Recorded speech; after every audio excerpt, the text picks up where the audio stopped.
Unmindful consumption. It begins with unmindful attention. Unmindful consumption ends when mindful attention is brought to bear on what we consume. Today, I'd like to zero in on one habit that deserves careful, caring attention. So I start with posing a few questions. How many of you get up in the morning and the first thing you do is you reach for your phone? How many times a day do you check your phone, whether you need it or not? How many times a day do you reach for the phone and scroll through the news, through social media, play games, or stream a show? Last question. How many of you surf the net, surf social media, or the news at bedtime? Okay, just for your consideration.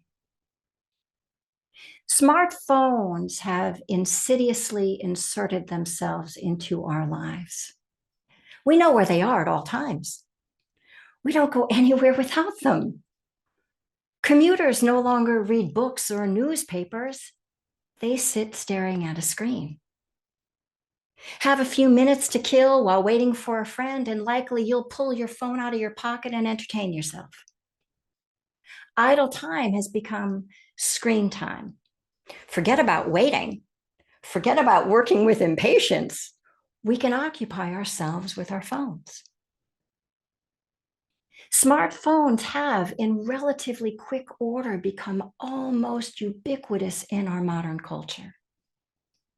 While many of us here grew up without them, we read books, hung out with friends, played games or music. Now we can't imagine a life without them. We depend on them, are dependent on them. In just 20 years, most people own a smartphone and the usage has exploded. In 2014, the average daily usage was an hour and a half a day. And today, it's about 4 hours. 4. Now that's a lot of time. Doing what exactly? So here's my question. How mindful are we when we pick up our phones? Likely not so much. It's not our fault. We're adaptive creatures. When these devices were introduced some 20 years ago, no one could have imagined that they would be anything other than helpful. But now, research shows that they cause changes in brain chemistry, that they affect the brain development of children, contribute to depression, sleep disorders, anxiety, attentional problems, and addiction. No joke. Take a look at your smartphone, and you'll find that there's an app that tracks your hourly usage. Smartphones have actually become enough of a problem that the developers have created apps to help curb our addiction to them. Think about that. A device has been created to help us, and now we have become addicted to it, and they're trying to help us with our addiction. Danger, Will Robinson, as the robot in Lost in Space said. Right? We know there's a problem when the creators are making apps to help curb our addiction. And it would be wise for us to heed their warning. As humans, yes, we have easily adapted to changes. And it's to our benefit that we're so adaptive. It's ensured our survival. However, to paraphrase a quote from some unknown author, it is no measure of sanity for someone to feel sane in an insane situation. And let's face it, the degree to which we've adapted to a vice that has so radically altered our way of life should give us pause. When did it happen? When did the device become our best friend we can't live without? When did we need PSAs, public service announcements, to tell us we need to not text in a movie theater or when we're driving? In recent years, retreat centers, having no control over people's usage, ask folks to voluntarily surrender their phones at the beginning of a retreat to help folks focus on the task at hand. And how many people do you think actually heed that request? Not as many as you may think, really. Make no mistake, we are dependent on them. So what do? Really? Well, generally speaking, it's nothing that mindfulness can't handle if we use our attention wisely. The encouragement here is to take an honest look at your usage. No judgment, really. Judgment just interrupts the looking. Take a look and check your phone. See if your assessment is accurate. It will tell you how much you are on your phone in any given day. Observe your phone habit. Now, when do you reach for it? Now ask, why? Why am I reaching for this? Is it because we need to make a call or text someone? Is it because we're nervous, bored, or trying to distract ourselves from uncomfortable feelings? Good to know. It's great to be born human because we have choice, we have agency. So let's use that to our advantage. Once we start to see how and when and why we're using the device, then and only then can we meaningfully insert breaks or meaningfully specify times when we use them. Just like food, we have to learn how to make healthy relationships with these devices. It's not a given. Yes, they are helpful, no doubt. No doubt. During the pandemic, it was a gift. It was a lifeline to be able to see and speak to others without fear of getting sick. They are a blessing when we are lost to simply open up a map and find our way. So helpful to have a map handy. But too much of a good thing is still too much. Whether your time goes into playing games or sending Snapchats to friends or watching cat videos, it's wise to increase our awareness of the things that can change. The small changes repeated many times strengthen new habits. So, if you will, imagine into a view of a loving elder, a wise parent or caregiver, a beneficial presence. And now look out through those eyes and consider what's possible. Consider for your welfare. And here are a few considerations. When the impulse arises to pick up the phone, notice, and then ask, why? If it's merely to distract yourself, practice resisting the impulse. This is good practice. Take a breath. Lift your head up and see what's happening around you. Boyd Varty, he wrote The Lion Tracker's Guide to Life, said, staring daily at screens, we have lost what a far horizon does to the spirit. So lift up your heads, take a breath, and look at what the world that's going on before your very eyes. It's an incredible show. Number 2, like a wise parent, give yourself a few guidelines or a schedule and follow them. This is an act of love. We're learning to take care of ourselves with these powerful devices. That means choose your moments.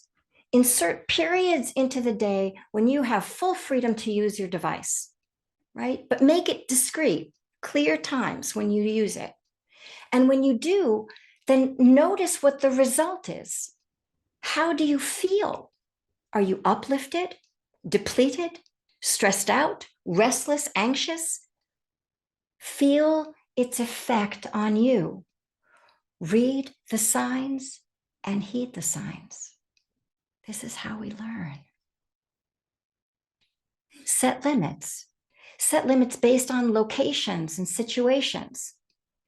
Put the food down during meals when you're visiting friends. Be present to what is happening in real time. Real time. If you catch yourself frantically scrolling and you come up for air long enough to notice, see if you can take one mindful breath, one full inhalation, one full exhalation, and then go back to it if you want to. Now, you might then play with how many times can I do this? Can I interrupt? Just come up for air, take a breath, and then go back into whatever I'm reading. Interrupting the habit begins to slow the habit down, loosen the connection, and refreshes the system when we take a breath. This is really good practice. Another possibility is keep your device out of sight. During the day, put your phone in a place that is not near you. Make it inconvenient to look at. Give yourself the time and the space to focus on whatever or whoever is in front of you. Insert periods of the day when the device is off or when it's on airplane mode. Without the dings and the rings and the notification alarms, we can more easily resist the impulse to immediately pick it up and see who called or texted or what the latest news headline is, right? We don't need to know immediately. It will still be there in an hour, I promise. Finally, the last two. They're kind of bookends. Create a waking up practice. Don't wake up and reach for the phone. Oh my goodness. Oh my goodness. Give yourself time to wake up. Give yourself time to come into the body, time to come into breathing and feel the breath, time to kind of come in and feel that the heart is beating and the mind is thinking, right? Get time to come into the here now. So giving yourself time to orient yourself to yourself and yourself to your surroundings, that's enough. That's enough. Land there and breathe and enjoy.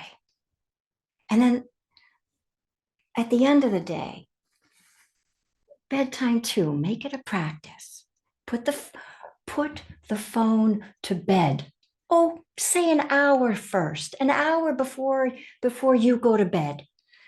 You stop, turn the phone off, you're done for the day, and put the phone to bed, say goodnight to it, and then you unwind. Spend some time unwinding. If at all possible, keep the phone out of your bedroom. If you have to, put it on airplane mode. You can still use your alarm, your waking up alarm, right? But it quiets the noise of the notifications. Or better yet, go analog. Go completely analog. Use a clock and use a watch, right? Put the phone away, use a clock and use a watch. In fact, these days now, that's becoming hip to go analog, okay? So we can practice being hip. Unmindful consumption of our devices is really no joke. So let's bring mindfulness to this habit of ours. It's for our welfare that we learn how to be in right relationship with this powerful and influential tool. We can do this for ourselves and for each other. Thank you for your kind attention.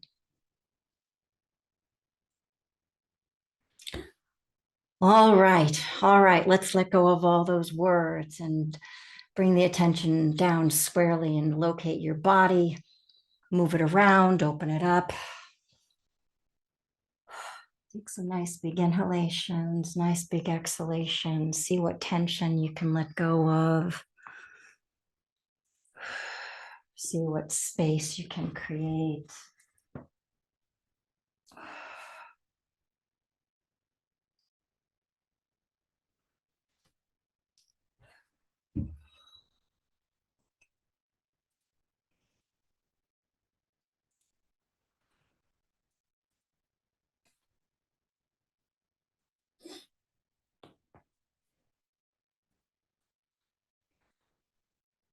You might just gently rock the upper body around atop the lower body as you settle into a comfortable, balanced posture. Gently close the eyes, let go of the screen. You can hear the voice. You can gently follow the instructions. Feel them from within. So draw the attention into the interior and feel breathing. Feel the body breathing.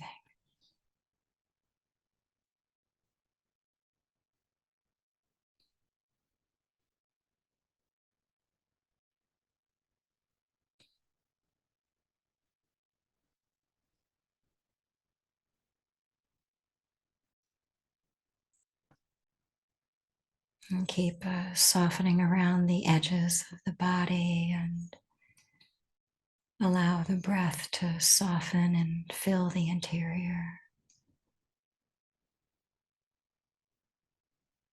And keep coming into a comfortable, settled posture.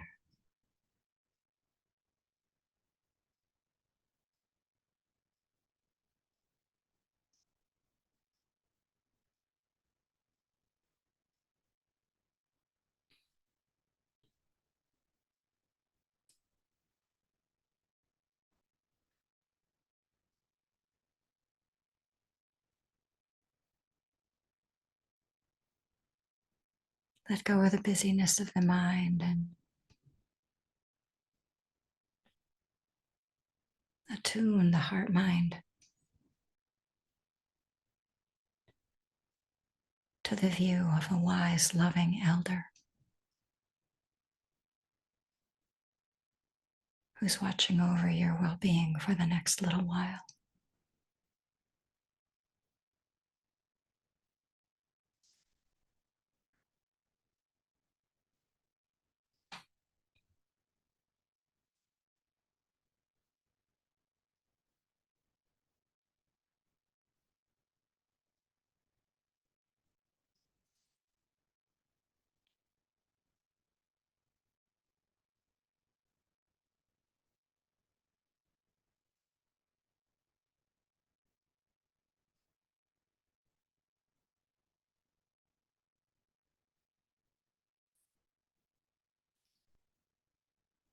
Make gentle course corrections.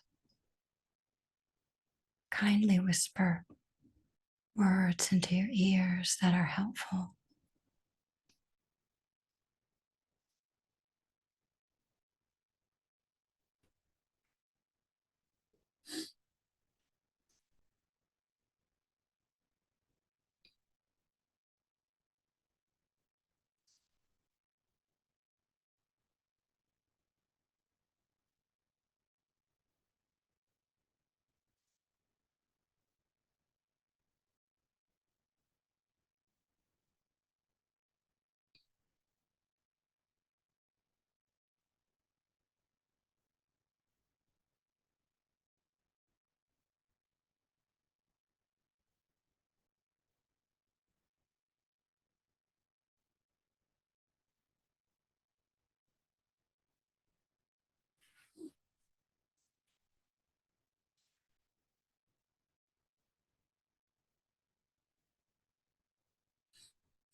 Mm.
with kind eyes. Watch over you for your welfare.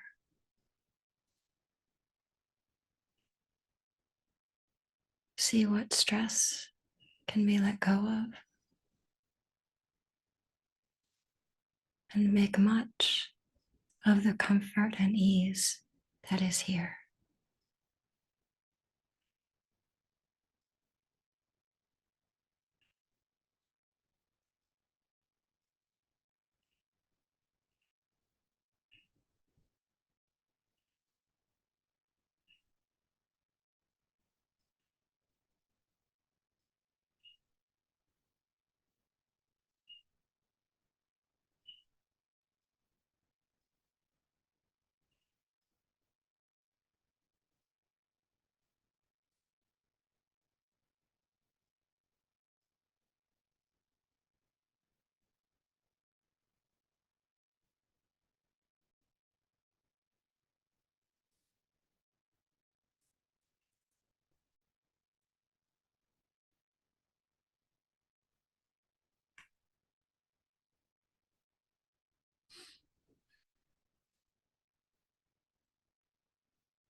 And in the last few minutes of the meditation, just settle back and just pass the attention through the organism and notice how it feels inside. Bring forward any sense of ease or comfort that's there and breathe with that.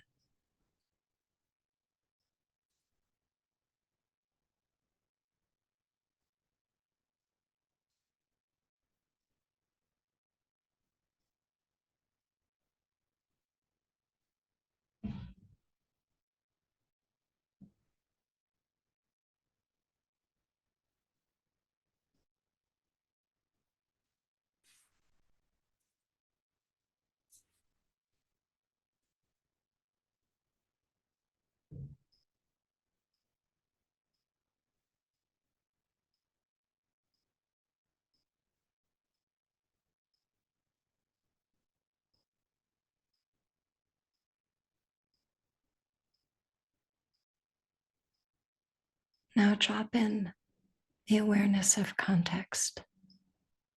All of us sitting here with you, and you sitting here with us. Each of us making room for ourselves and each other.